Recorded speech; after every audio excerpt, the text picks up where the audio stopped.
Okay, this first slide just has Galileo on it, and for a specific reason. So when what he had was when he invented the telescope, he had an ability to look outside the system everybody else was looking at. And when he knew he was right, because he was outside the system, he didn't look right to anybody that was looking up at the night sky around him. So I'd like you to keep that in mind as we go through this, because every single person that's going through this journey to Bitcoin, me included, is going through this same thing, looking at a system from outside the system, the only thing outside the system. And why it's so hard to understand is we don't have the mental lattice to look at the new thing, because all of our biases come from what we've always known. All of our books, all of our preconditions, they've always come was there before. So something new challenges those. So if Bitcoin is this new thing, then it would be obvious that people would have a hard time understanding it. And so even throughout this room, I would imagine that some people are level 1 going through Bitcoin, just curious. Some people are level 5 and some people are level 10. And so each time you discover something new, it's just this profound insight that's rewiring your brain to a new standard of where the entire world's going. Where am I? It's not working now? No. You know what, I'll just do this. Okay, so just remember, some of this is going to sound crazy to how your brain is wired right now, but I'd have you sit with it. So the natural state of the free market is deflation, and we use things. Entrepreneurs create more value for us, and we only use things that give us more value. So it's obvious that the sum total of those two things, and we trade with people all over the world to try to gain more value. So if we're part of the action trying to get more value, and we only use things that give us more value, then it's obviously the natural state of that would be deflation. And technology is just a word for things that we create out of our thoughts, ideas, actions, to be able to create more efficiency to make that happen faster. So as we create technology to make things more efficient, then that rate of deflation should be faster. And we should all be getting richer by doing nothing. Even if you did nothing, you would get richer each year. And in real terms, I'm talking about. And today, I would say the natural rate of deflation in the market would be probably about 5% negative. Next year, it might be 7%. Next year after that, it might be 15% as AI and robotics merge and do things that we can't even comprehend today. And all of those ideas should serve us as prices fall to the marginal cost of production and everything. That is the natural state.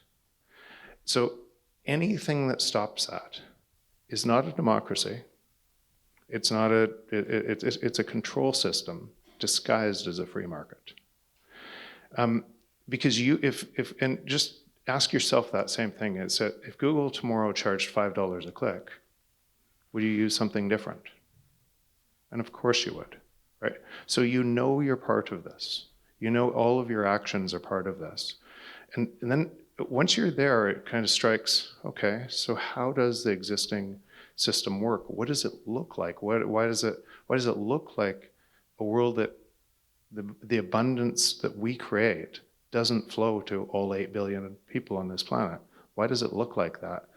And so this journey is the journey I went through to be able to find Bitcoin, because I couldn't understand. It was an incongruency that I couldn't understand what I'm saying there. So then what is Bitcoin? And everybody has a different prism that they look through Bitcoin through, and it's different for every single person. This is my take. It's a permissionless, open, decentralized, and secure protocol. Protocol is going to be really important in this discussion.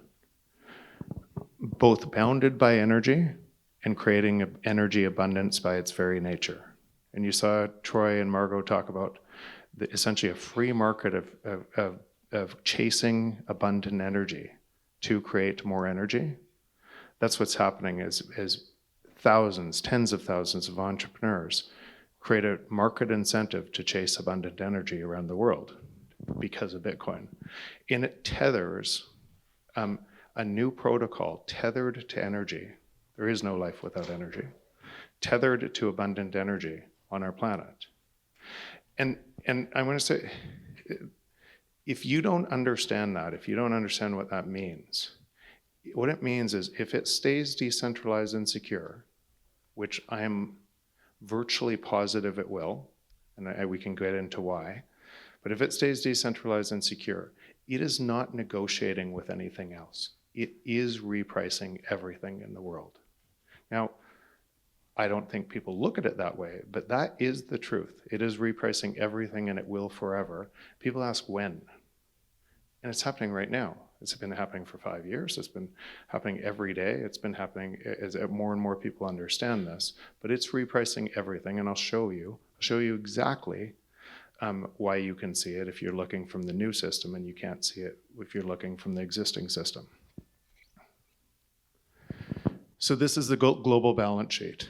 Today it's 900 trillion and is denominated by a global debt of 400 trillion. Now that $400 trillion is insolvent. But from the system that's insolvent, built on inflation, just a note, a piece of paper, it has to create more and more inflation to stay solvent. And that's the system you're measuring the world from. Most people, even most people in Bitcoin that are talking about Bitcoin price going up, that's what they're doing. They're measuring from this balance sheet. And if you divide purchasing power, if you divide 900 trillion by 21 million, you get about $43 million per Bitcoin. That's the terminal value today of each Bitcoin. And the only thing that stops it from getting there is it's not decentralized or secure, which is a very low chance. So you just divide that, that's today's value in Bitcoin, in today's purchasing power. But we know it won't look like that. Because to keep this system solvent, two things. That debt's already insolvent. If you were trying to pay it back at $1 a second, it would take 12,873,000 years to pay back that debt. It's already insolvent.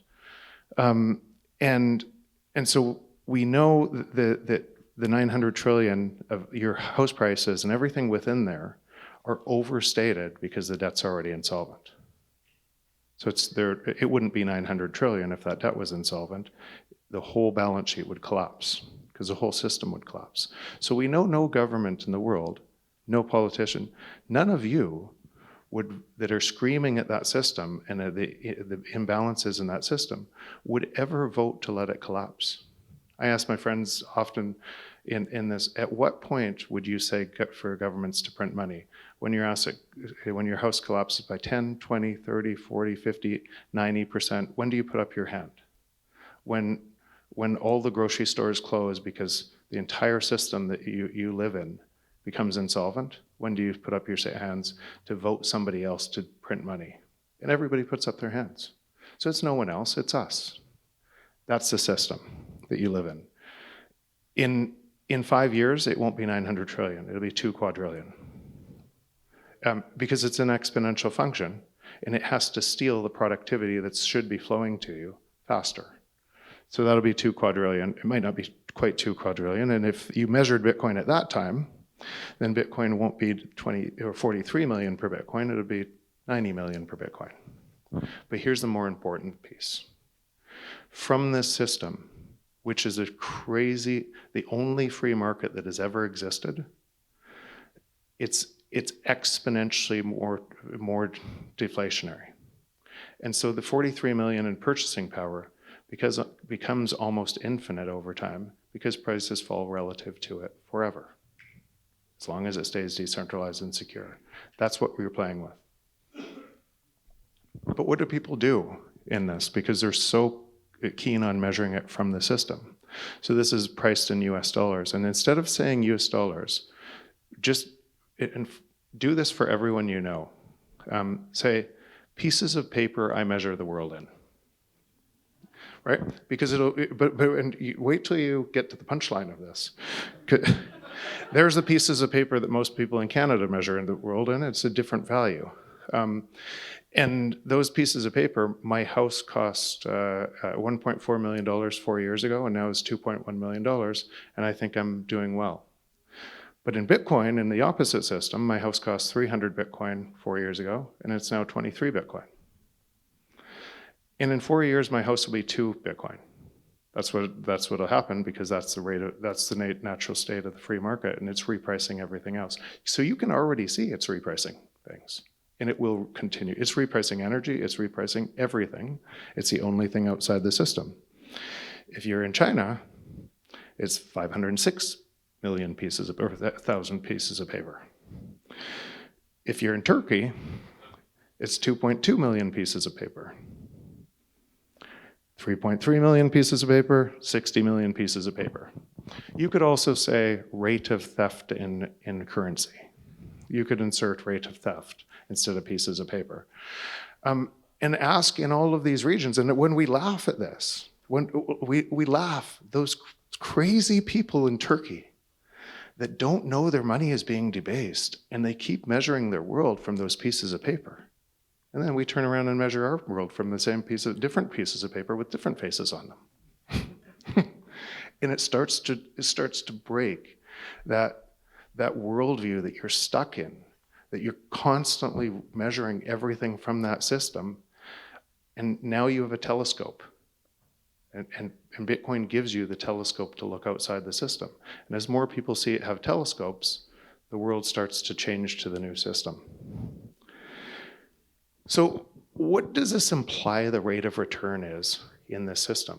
And so the rate of return per year in Bitcoin, even through the volatility, the IRR is about a 50% IRR. And it will be continuing on, or say 40. So this is as an investment, as a fund. When we started our fund, we said, okay, if you're going to create a fund and the rate of return, where could you get a 45% IRR just by doing nothing, by holding something? And so how could you beat that? Where would you beat that? You couldn't beat that in housing. You couldn't beat that in just about anything. The only place you could beat that is by investing in companies that were building on top of the Bitcoin ecosystem and denominating their balance sheets in Bitcoin. Then you would have venture type returns on top of a venture type asset by investing in the best entrepreneurs that were building the future of the world you're going to see. That seems like a pretty incredible bet. So that's what we're doing, and I'm surprised more people aren't doing it, because it's so incredible. I won't get into the portfolio now, but when you see what you get to see how fast this is happening, and you get to heal the world and create value at the same time, that's what entrepreneurs do. Because you only are successful if you create more value than what came before it. And by creating more value, most of that value is shared with the people using your service. And then you're competed with. And people do it to you. And it's a very competitive, and so it keeps on getting better and better, and we all win as a result. We just don't see that because we don't live in a free market. So what does it turn into? It turns into an honest, open, decentralized, and secure protocol that connects us. And when the printing press was invented, we had essentially massive centralization. Most people weren't seen. And by the printing press being connected, it opened up more minds into the ability to create value. And a lot of the stuff that you sit on top of right now are the shoulders that we stand on top of right now, are shoulders that went before us that wouldn't have been found without the printing press. And so that now then connected, let's say that connected 500 million people of the 8 billion people on this planet. This is going to connect the 8 billion people. And what can't we see today that is going to come from connecting on a global ledger that anybody, it's permissionless, that can create value for all of us as each one of those souls is unlocked, and the outcome is faster and better for all of us. That's what we're dealing with. Protocols come in layers, and this is part of that creates a ton of confusion here, because protocols come in layers, and we don't see protocols very often. We see technologies more often than protocols. We see companies on top of technologies exploiting technologies, not exploiting in a bad way, exploiting them to provide value. We see more companies than we see technologies, and we see protocols very rarely. When protocols come in layers, they come in layers because the bottom layer has to do something very narrow. Otherwise, if it's too bloated, it fails, and you can't build anything on top of it. So what Bitcoin did by choosing decentralized and security and doing something very narrow, and instead of scalability on the first layer, they created a protocol bounded by energy, creating energy abundance, that is a first layer to a new society.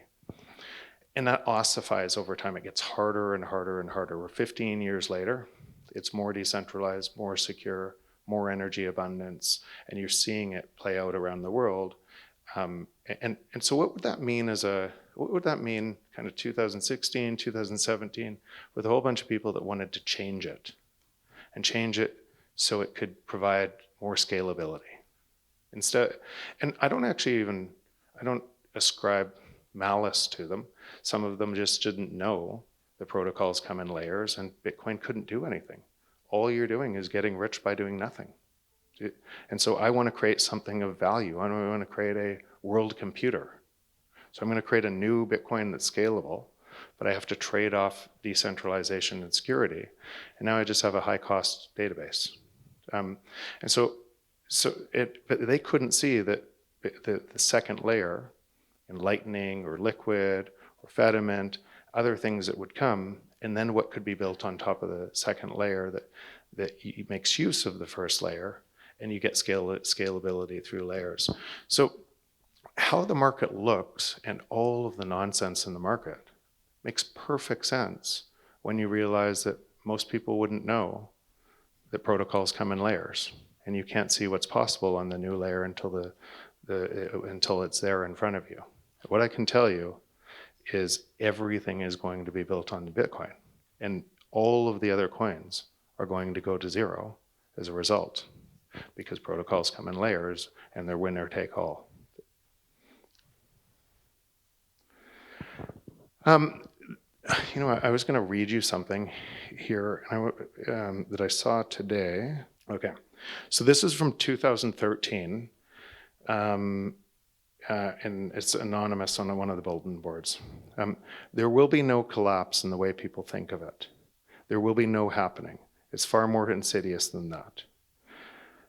You'll just notice that every day simple things will become a little more expensive. Everyone's homes and apartments will start to get smaller. Your work hours will get longer, but your pay will decrease. You'll see family and friends less, and find in time you care less about them. Every day you'll find yourself lowering your standards for everything: work, food, relationships, etc. Job security will no longer exist as a concept. You'll notice houses and apartments shrinking. People will start hanging onto their clothing longer and longer. Less people will get married, even less will have children. People will engross themselves in technological distractions and fantasies while never truly experiencing the real world. Whatever dream people used to have about what their lives were going to be will become for them a distant memory. The only thing left will be the reality of their debt and poverty. And every minute of every day they will be told, "You are stupid, ugly, or weak, but together we're free, prosperous, and safe." That is the collapse.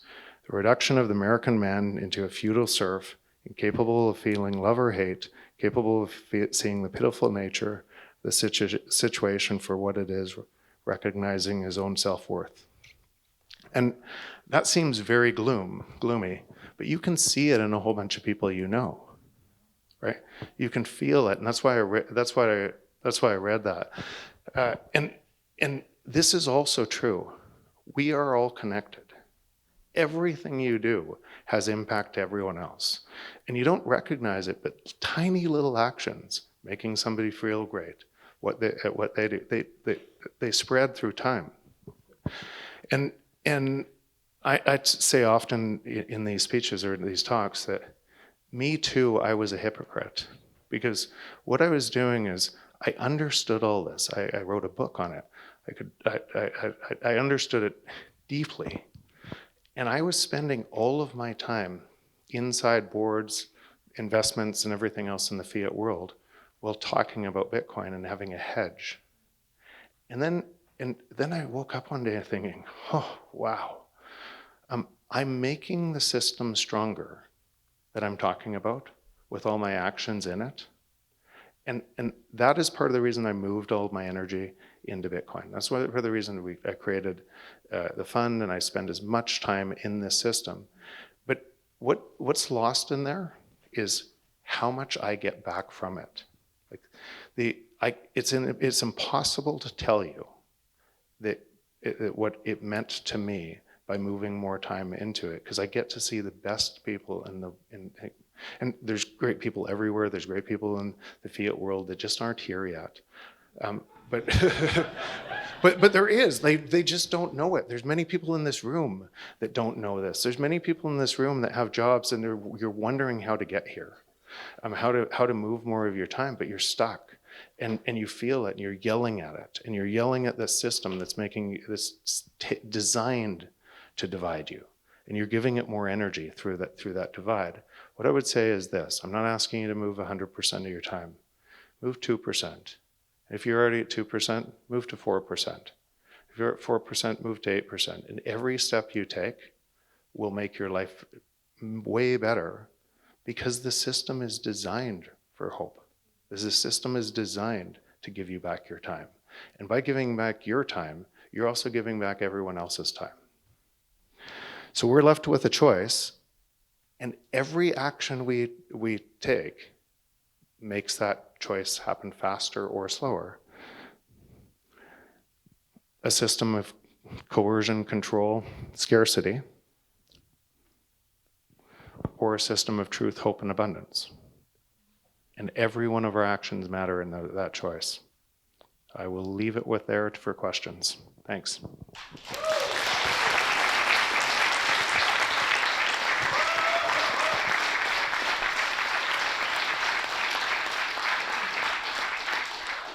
Something that it's been going throughout my head last night and all day today is when we're talking about repricing from a new system. We're basing all of these conversations, or most of these conversations, on a viewpoint from our current system, and it seems that that seems to be the wall that most of us are facing. Is how do we build? How do we continue to move forward? Even in some of this financial advising talk, we're talking about it based on United States dollar system. The talk on the power law last night's based on that, with the view from within that system. And it seems that is the hardest hurdle, is view. How do we get out of that bubble? How do we start to shift that thinking in the way that we proceed with our interactions with the rest of the world and Bitcoin in general too? Yeah, so every single thing I just said in this speech, you could at a first principles level, right? You could check. You could audit Bitcoin. You could go into, if it stays decentralized and secure, will it reprice everything else? And that's true. So what that says, but that's the baggage that you have from the existing system, which is your whole life emerging on top of it and all, driving into a system that doesn't care about your baggage. And it's your change, every one of our minds changing. Like, we create the future, we create everything around us. Everything in this room was created by an idea. Everything we create through our actions, everything that's in our world. So if our belief system is in this world, and we can only create because we're stolen from, and we live in a system that we're stolen from, and that's what we're measuring, and our emergent behavior of all interactions are from a base level that requires theft and money, then that's where the actions will be, or people that are living in that, their lives will likely get worse and worse and worse. And even if you won that game, if you had a whole bunch of money in that game, but you knew it came essentially from stealing from others, it wouldn't lead to a rich life. And you're seeing very wealthy people hitting that spot that they chase this game their entire lives, and hitting this deeper, what the hell am I doing? And you're saying this globally. You're saying, so this is affecting everyone because it's such a big deal. The world has never seen a protocol like this. The world's never seen a decentralization and security before. And if the world's never seen decentralization and security before, and money is always superordinate to laws. And why? Because if you could skim a little bit of money off a certain amount of people, let's say a country, then you could create tremendous richness and power for yourself by doing that. So if the world was always deflationary, but we had no way to get there, but human greed would always create this ability to cheat the system, then it would constantly cascade throughout the world. And that's actually what the entire world of money looks like. Laws get changed. You can see it in regions in the world that have really broken money. Does the money protect the dictators, or does money protect the people? Or do the laws protect the dictators or people? And so the more broken money is, the more laws change to favor the dictators. Trump, Biden, it actually doesn't matter. It makes no difference, because driving both is more theft. So when you have a system like that, and that's why what many of the people in this room are doing are talking about an honest system, a free market system that takes that power away in service of us. Because where does money come from? It comes from you, right? That money should flow to you in the form of lower prices, and it should flow globally to everyone in the form of lower prices, and it doesn't because of theft and money. So why that's so hard to understand is because we're measuring from that system, and our brains are wired into that system, and we have no mental lattice to hold on to what the new thing is like. And so you're trying to take those ideas you used to have into this new system, and it doesn't care about those ideas. It changes them. That's the journey down the rabbit hole. And it's why when you're looking at, if you think you know this, and you're looking at and you learned something today, and then you go and now you go tomorrow and you say you act like you always knew it. But look in Bitcoin Twitter, that's what it looks like. And that'd be really harsh for a whole bunch of people that are taking their first step. Right? Be patient with people. It's a challenging piece that everybody has to relearn what this looks like and how hopeful and abundant this is.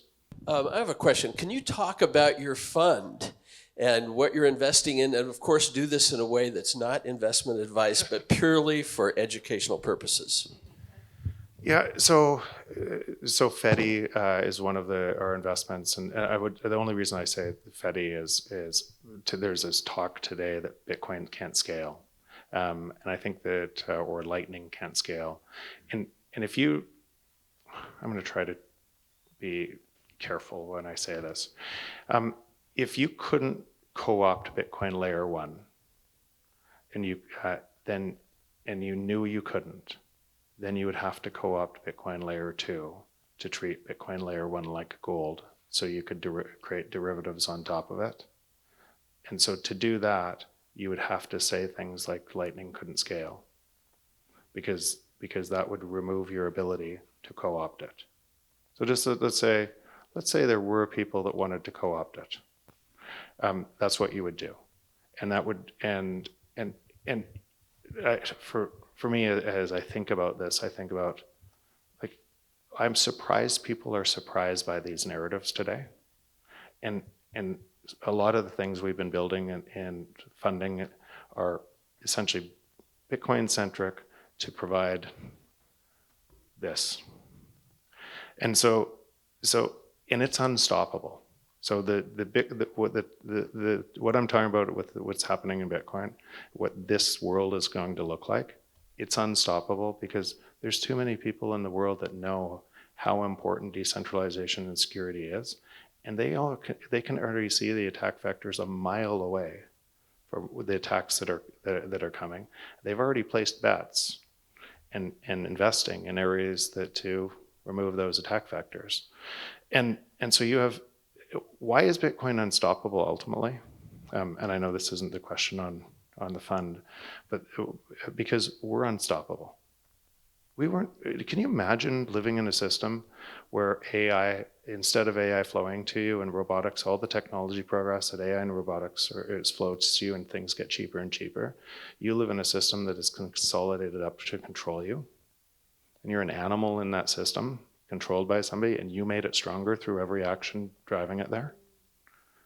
We weren't meant to live in cages. And if you know that, then you're moving your time and energy to Bitcoin, and you're investing in the space, and you see all of the things years ahead of the attacks, because you've already created the rails to provide this abundant future. So that's what we're investing in, and it's the most exciting space. I was early in the internet. I knew what the internet was going to do when people were talking, when it was so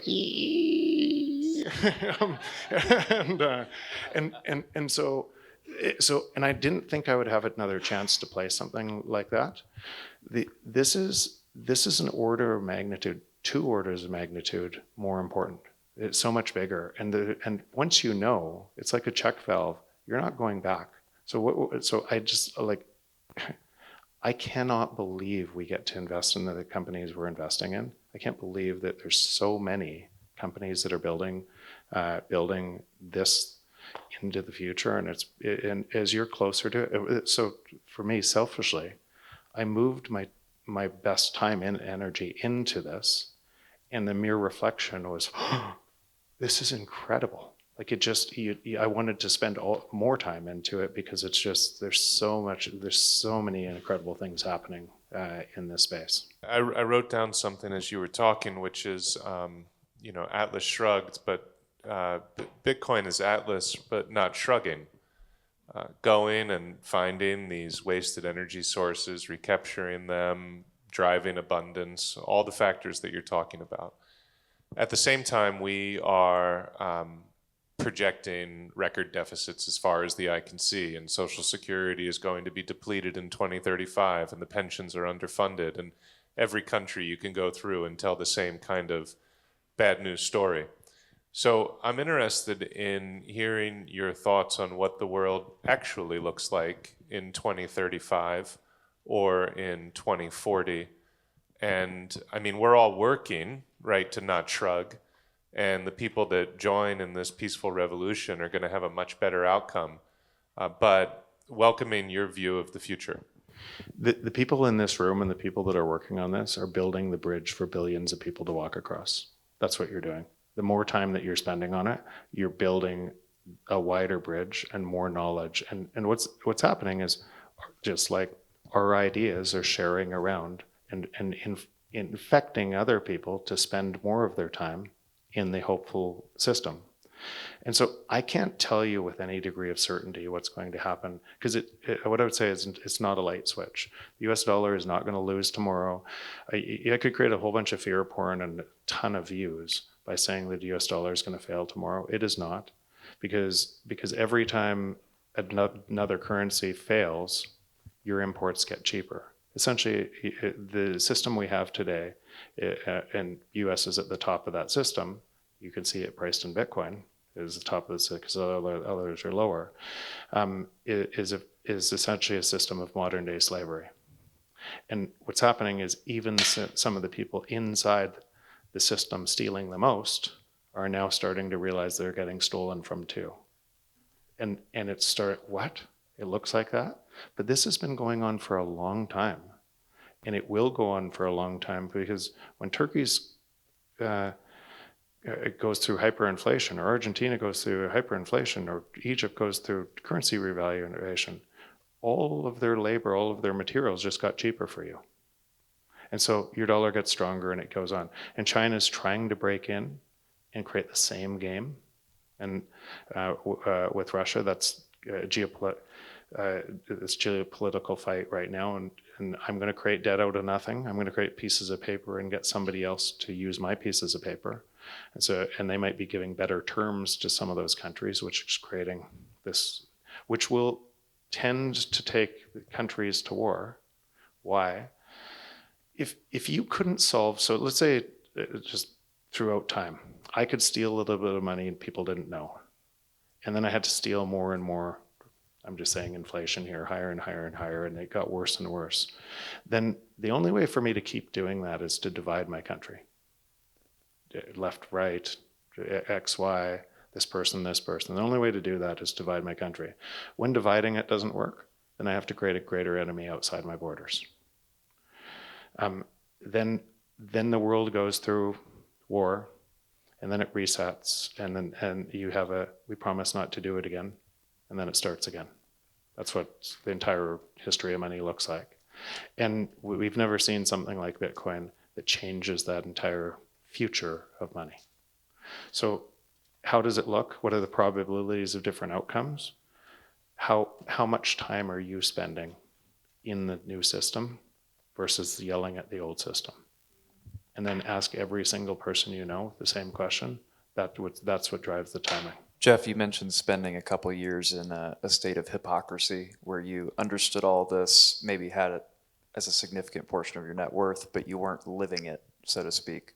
Can you talk about what your personal emotional experience of giving more of yourself to a system you believed in felt like? Yeah, and I think I did a little bit. It's impossible to quantify for somebody who doesn't do it, right? It's just like if you're deeper in Bitcoin, talking to somebody who doesn't understand Bitcoin at all, they'll think you're speaking another language, and they want to, because they're not quite there yet. The same thing for me in this. As I spent more time, I wanted to spend more time because you just felt it was uplifting everywhere. Like so incredibly uplifting, working with the most brilliant entrepreneurs, a bunch of friends here, D in this room, I'm here because a bunch of friends in this room. And so you're around this all the time, and you want to spend more of your time in it because you see the impact on you and everyone you know. And so, but it's hard to describe that. And the more time I spent, the more time I wanted to spend. Hi, Jeff. Thank you so much for your talk and for all your inspiration. I have a Balancing the brush. Turn those fires off. I was encouraged to hear you say you're seeing so much innovation through your fund. Is there a need for more entrepreneurs to graduate the Bitcoin protocol? And also, are you seeing pockets of innovation in certain areas of the world, like Africa, LATAM, India? What do we need to encourage more innovation in startups? So this is a permissionless system, and so you just have to go, right? And as you go, you'll meet other people, and you'll meet other. So that's why I said, if you don't run a node today, go run a node. If you don't, if you haven't been to a meetup in your area, go to a couple meetups. And as you start to do that and start to understand what's happening here, you'll meet other people. And I've always said this as an entrepreneur, when there's problems, that's what entrepreneurs excel at, solving problems. And so we have a world full of problems that's reshaping itself on a new protocol. And there's like staggering opportunities. And some of the opportunities, the first wave of opportunities look like this. So you have technology, and then BlackBerry creates a phone that mimics your other phone, but you can carry it around. And then the next wave creates something totally different. The iPhone isn't just a phone; it's a communication device. It's your calendar. It's everything.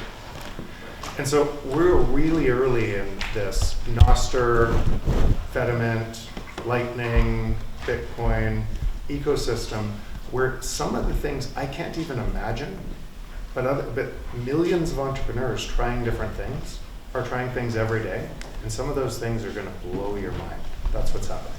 And so then from a region, we invest globally, so we have invested in many different countries. But I will say still, and I think it's just because US, Canada, some of those have more of a risk appetite for failing, and they're more all in. So you're seeing more things where you see pockets in, say, Nigeria and in Kenya, and some incredible entrepreneurs, but not quite the ecosystem that allows those entrepreneurs to thrive. Now, those ecosystems are building. I'm an investor in Gridless, which you saw up here, and there's like incredible entrepreneurs in pockets that are helping build those ecosystems. You can see a bunch of those. But as you get more into this, you'll see different pockets, and they will eventually be everywhere, because it's 8 billion people can play on this network. Can we give it up for Jeff, who literally blew up